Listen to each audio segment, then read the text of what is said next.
Lionel Messi, ylli i Barcelonës dhe lojtari më i mirë i momentit në rrezullin toksor, është futbollisti që përfiton më shumë para nga të gjithë brenda një sezoni, duke llogaritur këtu pagën që merr tek Barcelona dhe kontratat me sponsor të ndryshëm.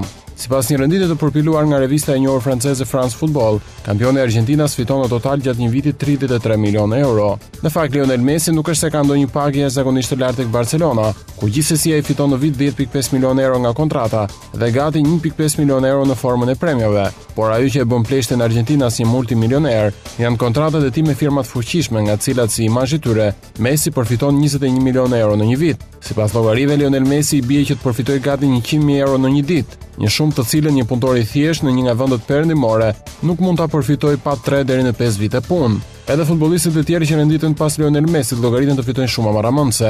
Kështu në vendin e dytë mbetet David Beckham, futbollist i Los Angeles Galaxy në SBA, i cili nga kontrata e tij me këtë ekip, por më së shumti nga sponsorët e ndryshëm që ka, përfiton vetëm 1.5 milion euro më pak se sa Messi gjatë një viti, konkretisht 31.5 milionë euro në një vit. Në vendin e tretë qëndron Cristiano Ronaldo, sulmuesi i Real Madrid, i cili përveç se pagës shumë të lartë që ka tek skuadra spanjolle, që arrin deri në 13 milionë euro, përfiton edhe gati 16.2 milionë euro nga firma të ndryshme, duke e çuar përfitimin vjetor në 29.2 milionë euro.